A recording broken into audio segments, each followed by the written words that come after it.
everybody. Flip and Dani here, co-founders of the Freedom Real Estate Group family of companies. Yes. Today is episode 6. I was like, do you remember? Of our podcast, which is Real Talk. And that is Real Talk for real estate investors. So we're on a roll. We promised to try and do this every single week, and you've been getting live every single week. Last week we were in Washington D.C. Mm-hmm. You got the podcast from Washington D.C. So we just got home yesterday. Yep. And so here we are back in our office in the video room. And next week we're actually coming back from Kentucky. So who knows if we're going to be in the hotel or back here in the video room or in the car. But today's topic is going to be talking about property management. So I kind of wrote down an idea of a title. I really let Caitlyn kind of take the wheel on this, but importance of great property management. And I kind of tagged on to that because this is going to be a very vulnerable podcast. We've told you guys before, we're very transparent, just naturally as people. Mm-hmm. We don't mind that, we make mistakes, and we will tell you we made a mistake and we are going to fix it. It's the type of people we are. That you should never ever hear somebody say, Flip and Dani did this, without us going, we talked on the phone and we resolve this, right? Like we should never ever have a bad presence or reputation, because we are very much about, I'm sorry, we screwed up, it is our fault, what can we do to fix it? And that's the type of people we are. So we're gonna roll that into a podcast today for you, because property management, it's a tough topic. It's a tough business to be in. And we've struggled for a reason getting our property management company up and running. And we're going to talk through that with you. And at the end of this podcast, we're going to say, hey, talk back to us. What do you love? What don't you like? And not even just about us, but other property management companies. We know that you guys have properties everywhere, right? Not just through us, through Dayton, Ohio. You might not even have a property through us, but you just might have experience with things that you love or that you've hated and that you can share and talk about. And it's going to ultimately help us learn. So that's what today is. Vulnerable Property Management Day for Flip and Dani. Yay! Okay, so Flip, we have got like 5 things we want to talk about through this, and Flip's going to start with our past experience, and we'll go from there. Yeah, so it was about 6 years ago that we jumped in with both feet into property management, needing property management, because up until that point, we had never had any experience with property managers or property management at all. And so we jumped in and we did the smart thing, and we contacted 3 or 4 property management companies, and we interviewed them all, and they were all the best, according to them, the best property management company in the area. And so we had to sift through what we heard from all 4 of them, and we picked up what we thought was the best. And that one lasted 6 months, I think. That was the first one. So we got through that one in about 6 months, and then we had to get rid of that one, and then we had to go to another one. And again, we did the same thing, interviewed property management companies to see which one is the best. Yep. And now we're a little bit smarter, because now we know what went wrong. So now we're a little bit smarter. And so that one, the next one, went a little bit better. But again, I don't know if it was 6 or 8 months. I don't know how long I think, the last one was the longest one. But we went through, what's the tally? 5 property management companies. And again, we went into each one, and they were saying that they were the best, and they had everything done, and everything was perfect for us. And of course, after the honeymoon period, we found out that no, it wasn't. The last one was the worst. Because the financials weren't even in order. The tenants, some tenants weren't even paying rent, and we didn't even know it. And it was a bad scene. And there was numerous other things that happened, I think, that you knew of that I wasn't even aware of. Yeah, I can dive into that a little bit. And that one, the 5th one, was the longest before we decided to bring it in-house. And it was the longest because we met weekly with this property manager, and she came in the office to be able to meet with the team and talk with the team. I think that started slowing down at some point in time, because the bigger that we grew, the more you and I couldn't be as involved. And I think for some reason we started getting busy and she wasn't able to make all the meetings and it just kind of died off. But anyways, that last one was a longer relationship because it really was back and forth. Here's what we need. Here's what we can do. Here's what we're seeing that's wrong, because we were just so active with each other. And so it went good. And then suddenly, when it went bad fast. When we found out a couple things were going on from clients, and we had to address it, and it wasn't getting corrected. Ultimately, it happened so many times with too many clients, and we were getting these stories. We were like, crap, we've got to deal with this. And so we tried to have conversations with the property manager. The conversations didn't result in the answers and feedback and solutions that we needed for our clients. So ultimately, we told our clients, we said, look, we're going to help you as best as we can through this period. We're meeting with this person. We're talking to them, trying to get all of this fixed. We're trying to jump in ourselves, because we had an agreement that we, working with this property management company, had the right to jump in and help if things were going wrong. But suddenly we weren't allowed anymore. We weren't allowed to jump in and help anymore. So we were just totally cut off. So things got really, really bad and ugly. And it was really due to some bad things happening, and they all kind of came to the surface. So that's what happened there. We ended up meeting with a broker. We had printed out all of these emails, all of these financial statements, all of these, the tenant communications, everything that an owner had. They said, here's all the information. Here's the communications that I've had. Here's the financial statements. I don't have this. I don't have this. They haven't been paying rent for this many months, and I have never even been told about it. And so it was really, really bad. And we were trying so hard, because truly, still to this day, I feel this person has a good heart. They just are not a business owner. And so they couldn't handle the volume of properties that we were feeding them with, along with the inventory that they already had. Right. But we couldn't help anymore. They weren't letting us help anymore. So it ended up being just a situation where we were like, we're going to keep taking every possible step that we can on behalf of our clients. And so we had to notify our clients at that time that said, hey, we're learning this information from other people, and so we're telling you right now that we are working on correcting it and bringing property management in-house. If you would like to stay with the company that you're at right now, you can, but we did not want to be liable for not telling you that there's information. Please look at your books. Please look at your property. Please make sure that nothing is going wrong that you don't know about, so that they were aware. We were just trying to do right by them, and then be in the process of building a property management company, which we weren't ready for at that point in time. No. Right? And so we ended up even going to the broker's office. I think I was sick that day, so I had to be on Zoom for it. And we brought all the documents to him. That didn't result in much fruit. He understood. He said, I'm going to help. I'm going to talk to this person, and we're going to figure it out.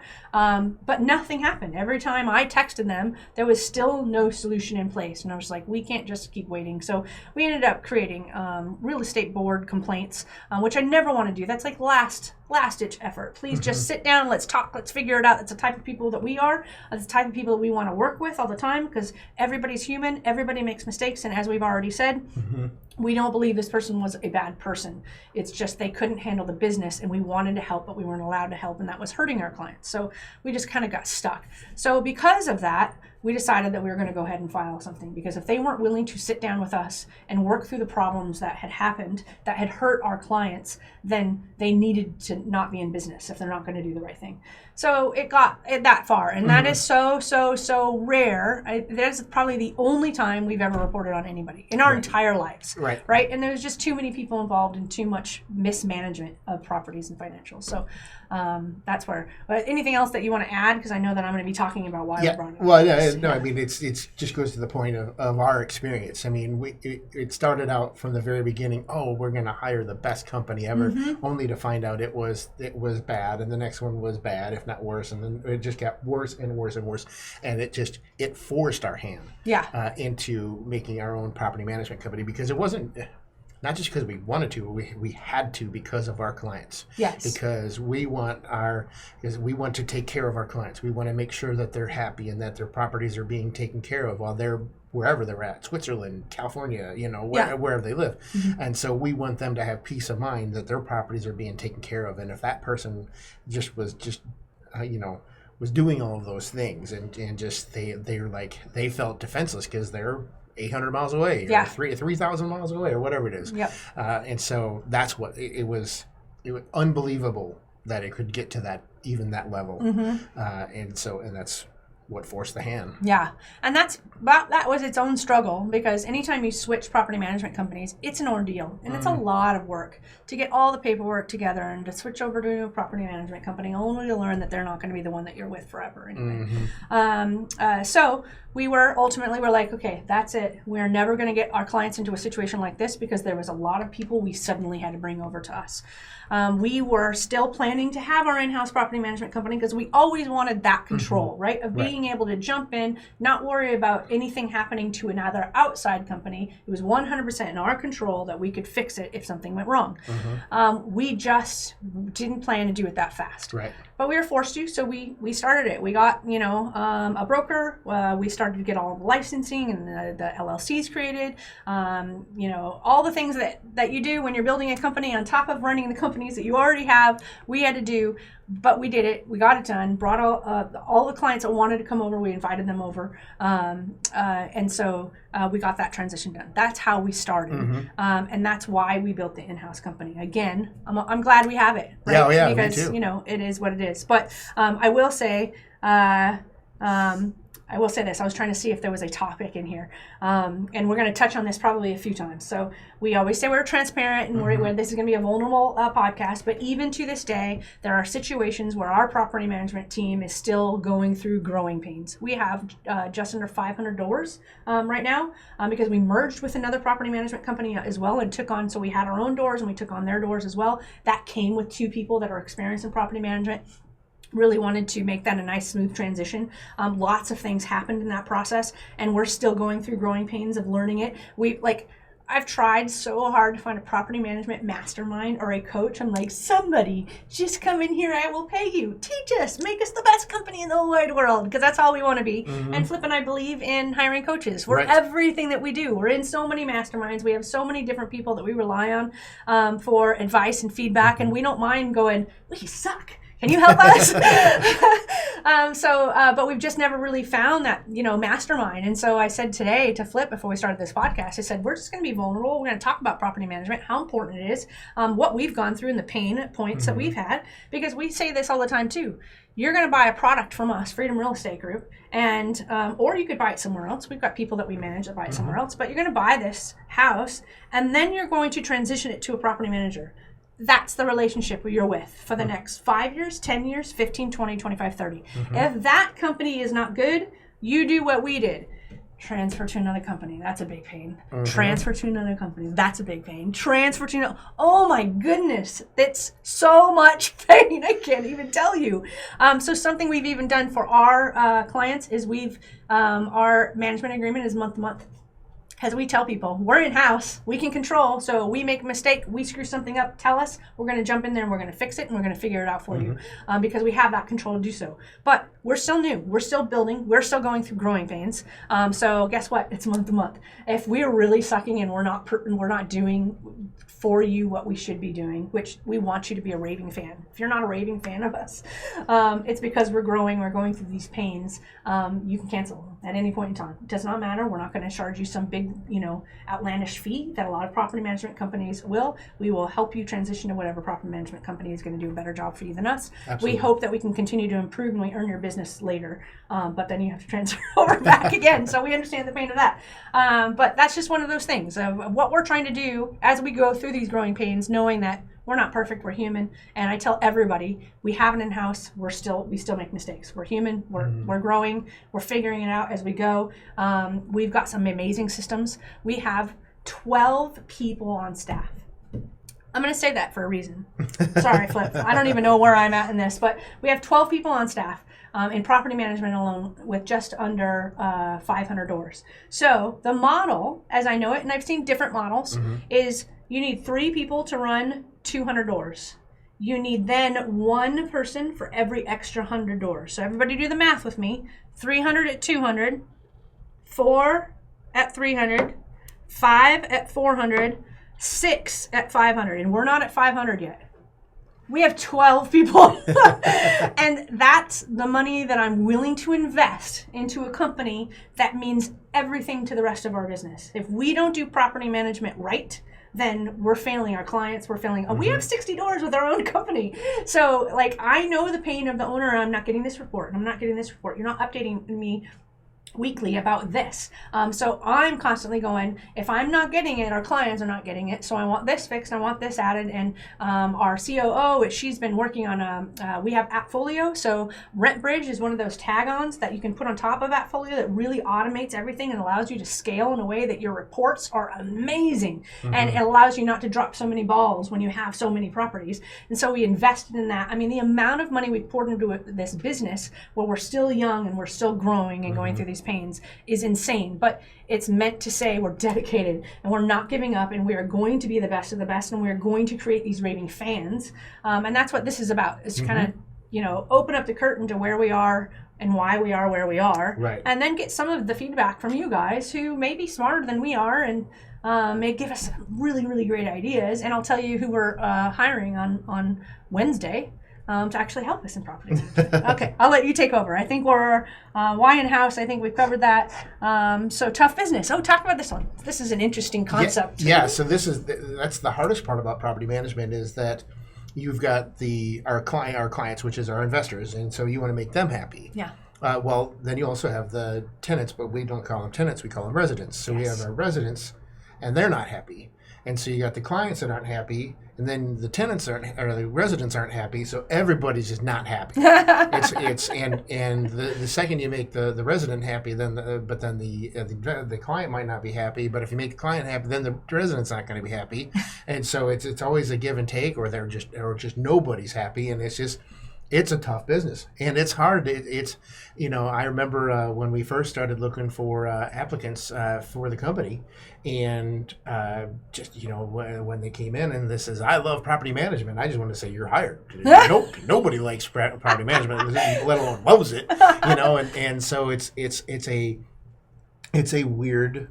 I won't say weird. It's just different. It's different than any other job. It's hard to find that person that loves property management, because it's a unique person that's going to love property management. And have the skin to be able to get I have the owner yelling at me over here. I've got your residents yelling at me over here. I don't like I said, renovation and property management. And I do not know which one, honestly, is the harder of the two businesses. Because between residents and contractors, who's worse? Yeah. Because you think property management, that's easy. Just collect rent every month, pay the owners every month, and you're done. That's easy. It's not. Yeah. It's not. It's not. And it's an incredibly tough business. And had we not, we experienced it with those other property management companies, but then once we created our own company, we just peeled the onion back even further. And we're experiencing firsthand, just issues that we didn't see with those other companies, and they probably just didn't report it anyway. Yeah. So it's an incredibly tough business, and I would probably give it an edge over the renovations company, but it is definitely a tough business to run. Yeah, for sure. There's so many moving parts. Yes. Okay. All right. So we're going to talk through some of our goals. So I wrote this down because we have a new hire starting on Wednesday. This will be, at least temporarily, number 13 in our property management company. He is a very, very successful operations guy. I've been a COO of many other companies in the past. Like, he knows numbers, he knows data, he knows to walk in and see the big picture and be able to kind of, figure out where our pain is, where we're lacking in efficiencies, things like that. So I actually wanted to bring him on full time. We can't afford him yet. We just can't. He's expensive. But I wanted to bring him on full time. But we're starting out on a 2-month consulting basis, and he's coming in dedicated to IPM to say, hey, let's take a look at this business and let's just see where you guys are at. What are you doing now? What are your KPIs right now?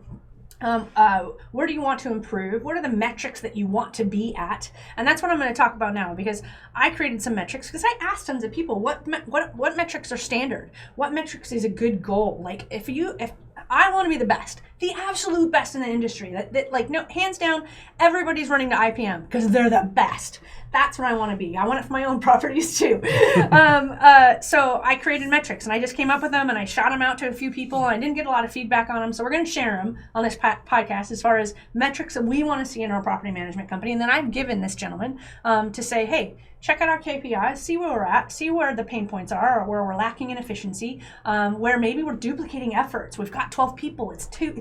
We're over double what we should have for a property management company. Now, to have great service, do I mind that? I don't, but double? That's like we should be we should already be the best. But we're still struggling. So I'm asking him to help us with that. And so when I said, here's my idea of a goal, this is what it is. So this is part of where Flip's going to ask you for feedback, is in leasing. We want to be able to lease up a property in 15 to 20 days. And that's after it's ready to be leased. So it's going to be vacant. There's going to be some turn decisions, like the move-out inspection is going to have to happen. We're going to have to return the deposit to the tenant after they moved out. Resident. Like, there's a language that's important to us that we, adapt, and our property management team is really good at making sure we're talking to residents. We're trying to make residents our raving fans. Owners are raving fans. So residents get a resident welcome package when they get in. They get anniversary gifts every year. Like, we're really trying to be the only company out there that anybody would, in their right mind, work with, and just go above and beyond. So from the time that they move out, you're going to do that inspection, you're going to return the deposit, you're going to go through a scope of work, present it to the owner, decide what you're going to do, hire a vendor to come out, actually do the turn, and then once the turn's done, you could have started some marketing, some coming soon type stuff with some old pictures, but it's from that time of, hey, from the turn being completed and to leasing the property, we want that to be 15 to 20 days. I would prefer it to be 7. I'd be like, 7. Get it done in a week, because I want everything fast. But I just said, as a metric, let's just go for 15 to 20 days, and let's just see is that a good metric, and if it's not, then let's change the metric and go for that. Right. For turns, we want them scheduled in 5 days or less. So from the time it goes vacant, that move-out inspection process and tenant deposit is going to be working, but in 5 days or less, we want it scheduled. Some of that is out of our control. Right. It depends on the owner, and they've got to approve the scope, and they've got to provide the funds to be able to get it done. So scheduled in 5 days or less is a goal. We're going to have to figure out how to measure it based on what we can control. Yes, it was ready. Yes, we had a vendor.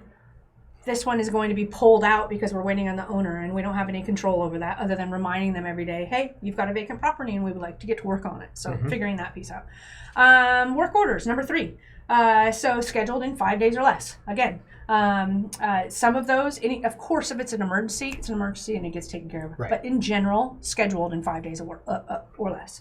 So that's a metric. Evictions and delinquencies, no outstanding notices. Meaning if it's delinquent, that means they had until, say, the 5th to be able to pay. On day 6, there's a notice. No outstanding notices, not even 1 day. That's a big deal. Like, every day matters to me as an owner of properties. And so that's why it's great to have somebody who owns the company, who is a client of the company, because they're going, don't waste a day on me, and don't waste it for my clients either. Same thing with evictions. As soon as an eviction needs to be done, then we put a 3-day notice, and there's no wasted days there. Owner retention. We want 1% of controllables, and I put this in the notes, meaning don't count the owners who leave because they want to sell their property. Right. Okay. Only count the owners who leave because they think IPM, which is us, are providing a before service. Right. So if we've got 500 owners, we want 5 or less at any given time leaving because we suck. I really want that not to be 1%. I never want somebody to leave because we suck. But that is at least a measurement that it wasn't Flip has a property with us and you decided you want to sell. Because that's not somebody leaving because we suck. That's you changing, what you want to do with your property. Number 6 is resident retention. I actually wrote unsure how to create a metric here because we want residents who stay so that owners have minimal turns and vacancy expenses. But I just don't know how and what to create there. So that's still an unknown. I'm hoping that the gentleman that's coming in on Wednesday over the next 2 months is going to help us with that. And then number 7, occupancy. We want our occupancy rate at 95% or higher. Again, don't know that these are great metrics. Don't know if they're like out of reach, Dani, you're crazy, or don't know, hey, those are pretty standard, those are pretty good, you've got a good idea, or those suck, you need to improve them. So if you do have feedback, Flip's going to ask for that here, but we wanted to say what it looks like. And so what we want to judge our team on the accountability to the above metrics is this. Meeting the metric is acceptable. Beating the metric, meaning being better, is exceptional. Missing the metric is unacceptable. So that's how we're going to judge, the team. And these might change based on your feedback, based on his feedback as he comes in and really evaluates it, based on us maybe finding somebody that's in the property management business that is just, doing a really, really great job and is willing to help, share the best practices with us. So that's our goals. We wanted to share them with you so that you knew, hey, what's going on behind that curtain of Independence Property Management, and what are they trying to achieve, and where are they failing, and where are their pain points. That's kind of what this podcast, a little bit of it was about, because you as an owner, the importance of a great team. That's what I wrote, right? Importance of a great property management team. Like that, we shared with you our own personal pain of going through 5 companies, and we're local. So we got to have them in our office. We got to interview them. We got to talk to other people about them. And we still went through 5 before we said we're doing it ourselves. These people suck. And although we're not perfect, and we tell people that right up front, and we give them a month-to-month agreement so that we say, hey, if we're not perfect, it's okay. We understand. We're growing, and we're going to figure it out. And we hope you come back when we are much, much, much better. We'll never be perfect. I don't think a human can be. But what's your feedback on all that, Flippy? Well, so that's the thing. We need feedback. And, I was driving down the road, and I'm like, like what Dani said earlier, we hire coaches for everything. Yeah. And I'm like, we're in masterminds. We're in one major mastermind, but there's a couple other groups that we've created, even locally, to learn from other people that are doing exactly what we're doing. And I'm like, there's gotta be a property management mastermind. I'm like, there's gotta be. It's brilliant. Let's go find it. There isn't one. Or if there is one, we can't find it. And so I'm like, well, dang it, because that's what we want. And we want to find other people that are doing this and having the same struggles, and being able to learn from each other. And hey, you know what? Try this. We did this. And hey, you have problems with this, or, or whatever. Or just even being able to help with something that we're doing right. Which, are we doing anything right? Anyway, our occupancy we're at 4% vacant, so we're at 96%. That's good. There you go. That happens to be one I looked up before walking in here. And so, but we couldn't find it. And so, one of the things that when Dani said is, we're very, this is a very vulnerable podcast, and no, everything's not, rainbows and sunshine. And sunshine. We do have struggles, and one of the things that we do have struggles with is property management, and because it's so difficult. And so, if you've got feedback, if you if you happen to have you're working with another property management company, and hey, this is what they do, we'd love to know, because anything that we can do to get better, we want to do it. We're not we're not saying, we know what we're doing, and we know where we're going, and so, but thank you very much. No, we need we're asking for that feedback. We love, the more feedback, the better. So that's how we're going to grow is because we're not perfect. No, we're not. No. And so we're going to do a follow-up podcast probably in 2 months about this topic, based on, we've asked the gentleman that we've hired to come in and dive into our company for a month and just dig in, find all the yuck. And the stuff that you think that, and find the great too. Like, we are doing things great, and we're doing things crappy. So find, both. And then after that month, for the next 2 weeks after that month, develop a plan on how we can improve. And how do we get there? What's that path look like? And the next 2 weeks after that, which will complete the 2-month contract, would be to help us implement that. So that's the idea of this person coming in, and I'm so super excited about it. I actually want to find a way that we are going to be able to afford to keep him on, and then I'm going to have him go to the next company and go, okay, do it all over again for the next 2 months, and do every single company. Fortunately, property management is the one that needs the most attention right now, so that's where he's going to start. Right.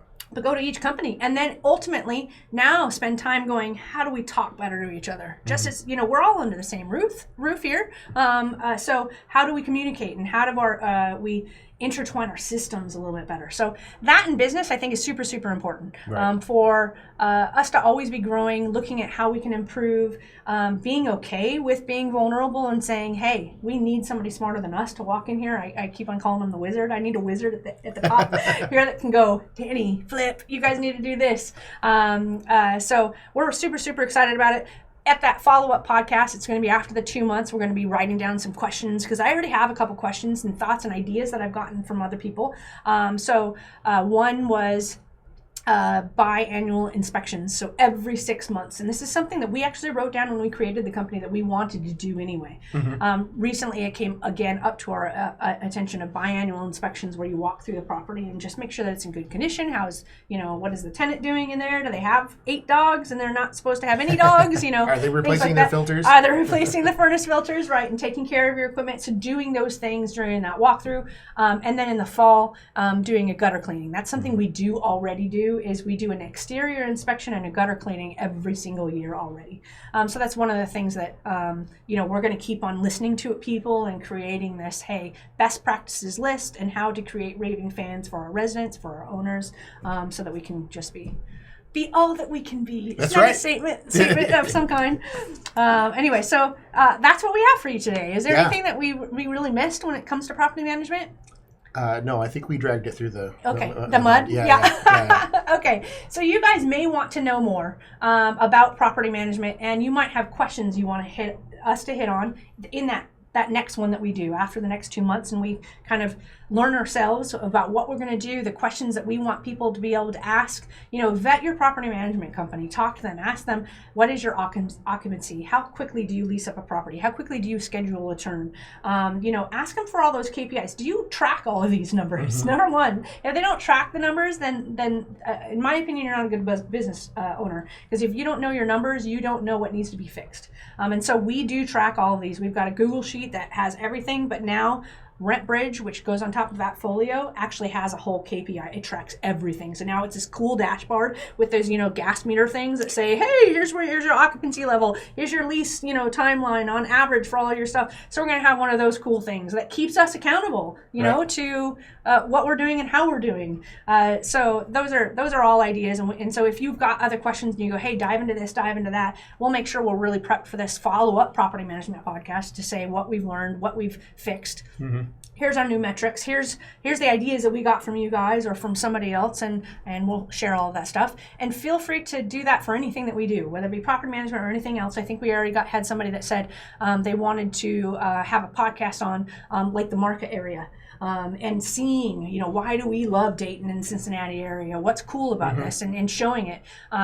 So I haven't figured exactly how we're going to do it. We're either going to have probably you or Mark put a video in the car as you're driving through neighborhoods and say, here's Belmont, which we call Belmoney. It's one of our favorite places to invest. And here's why we love it. And here's the new Amazon facility that's coming in right over here. And just maybe piece together a podcast going through a tour.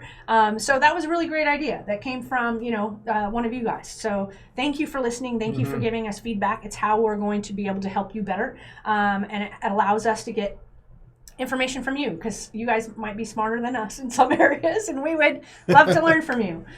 So anything else before we close? No, I think that does it for this one. Okay, so this is episode number 6, right? 6 of our podcast, Real Talk, which is real talk for real estate investors. We always like to end these with invest smart. Live happy. Bye, everybody. Bye.